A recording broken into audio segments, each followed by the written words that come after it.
आताच्या क्षणाची एक महत्त्वाची बातमी येते आहे ती पुण्यामध्ये निखिल वाघ यांची गाडी फोडण्यात आलेली आहे। भाजप कार्यकर्त्यांनी गाडी फोडली असं समजतंय। यावेळी गाडीवर दगडफेक आणि शाईफेकही करण्यात आलेली आहे। पोलीस बंदोबस्तातून गाडी जात असताना हा हल्ला झालेला आहे।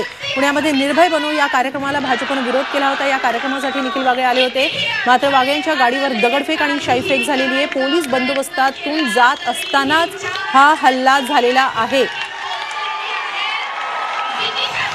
पुण्यात निर्भय बनो या कार्यक्रमापूर्वी देखील जोरदार गोंधळ झाला होता। दोन्ही गटाचे कार्यकर्ते आमने सामने आल्यामुळे तणाव निर्माण झाला होता। मात्र या कार्यक्रमामध्ये सहभागी झालेल्या निखिल वागळे यांच्या गाडीवर दगडफेक आणि शाईफेक करण्यात आलेली आहे। पुण्यातली ही घटना आहे। पोलीस बंदोबस्तातून जात असतानाच हा हल्ला झालेला आहे। यात दगडफेक करण्यात आलेली आहे, शाईफेक करण्यात आलेली आहे। या गाडीचं काही प्रमाणात नुकसान झाल्याची माहिती मिळते। पुण्यात निर्भय बनो या हा कार्यक्रम होत होता। या कार्यक्रमासाठी निखिल वागळे आले होते, मात्र पोलीस बंदोबस्तातून जात असतानाच त्यांच्या गाडीवर हा हल्ला झालेला आहे।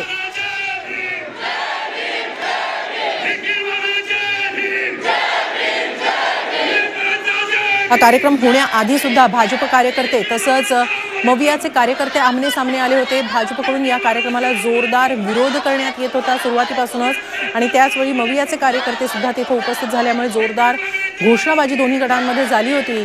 मात्र आता या कार्यक्रमामधून आणखी एक महत्त्वाची माहिती येते आहे, बातमी येते आहे। भाजप कार्यकर्त्यांनी वाघ यांची गाडी फोडलेली आहे। या गाडीवर दगडफेक आणि शाईफेक करण्यात आलेली आहे। विशेष म्हणजे पोलीस बंदोबस्तातून जात असतानाच ही घटना घडलेली आहे। या संदर्भात आपण अधिक माहिती घेऊया आमचे प्रतिनिधी अरुण मेहत्रे यांच्याकडून। अरुण, निखिल वाघ यांच्या गाडीवर हा हल्ला झालाय, काय अधिक माहिती मिळते? सध्या काय स्थिती आहे? पुण्यामध्ये साने गुरुजी स्मारक या ठिकाणच्या सभागृहात निखिल वाघे आणि त्यांचे सहकारी अतीन तरोदे आणि विश्वंभर चौधरी यांचं भाषण होणार होतं, आणि त्यासाठी म्हणून पोलीस बंदोबस्तात ते सभास्थळी दाखल होत होते। गाडीतून येत होते।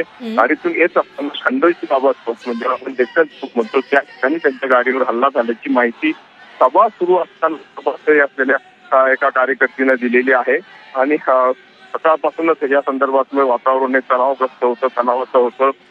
दोन्ही बाजूने आरोप प्रत्यारोप सुरू होते। काही वेळापूर्वी देखील तिथे सभागृहाबाहेर दोन्ही गटांच्या कार्यकर्त्यांमध्ये घोषणायुद्ध रंगलं होतं। पोलीस बंदोबस्त तैनात असताना देखील बरंच तणावाची परिस्थिती निर्माण झाली होती। आणि या सगळ्या पार्श्वभूमीवरती निखिल वाघे कार्यक्रमाला येतात का याबद्दल त्या ठिकाणी उलटसुलट चर्चा सुरू होती। मात्र पोलिसांनी त्यांना बराच वेळ घरामध्ये थांबायला सांगितलं, आणि त्यानंतर ते कार्यक्रमस्थळी येत असताना ते खंडोजी बाबा चौकामध्ये त्यांच्या गाडीवरती हल्ला झाल्याची माहिती आहे। शाई फेकण्यात आली आहे, त्याचप्रमाणे दगडफेक करून त्यांची गाडी सोडण्यात आल्याची देखील माहिती आहे।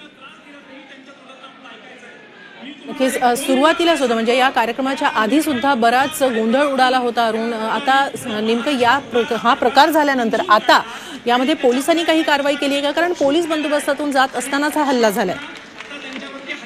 पोलीस निश्चितपणे आता जे कोणी हल्लेखोर होतील त्यांच्यावरती किंवा त्यांचा शोध घेतील। मात्र तुर्तास निखिल वाघे यांना सभास्थळी पोहोचवणं ही त्यांची प्राथमिकता होती। त्या दृष्टिकोनातून ताफा आता सभास्थळाकडे गेल्याचं कळतंय।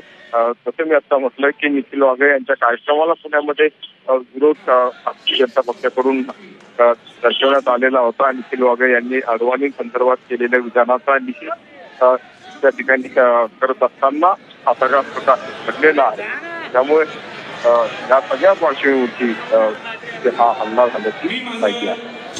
अरुण, हा नेमका कार्यक्रम जेव्हा सुरू होता तो कार्यक्रम पूर्णपणे संपला का व्यवस्थित? कारण कार्यक्रमाला आधीपासून विरोध होता, त्यात काही गोंधळ तर नाही ना झाला?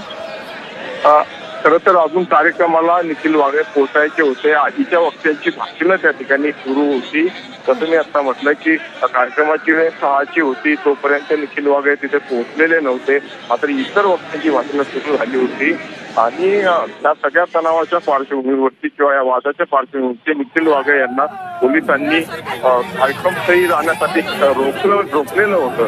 आता ज्यावेळी परिस्थिती निवडली असं लक्षात आलं, त्यानंतर पोलीस बंदोबस्तामध्ये निखिल वाघे आणि त्यांचे सहकारी विश्वंभर चौधरी, असीम सरोदे हे कार्यक्रमस्थळी जायला निघाले आणि रस्त्यात म्हणजे खरंतर भारतीय जनता पक्षाचे कार्यकर्ते ठिकाणी दफा धरून बसले होते असंच म्हणायला लागेल आणि त्यात त्यांनी हे कृत्य केल्याची माहिती आहे. नक्की.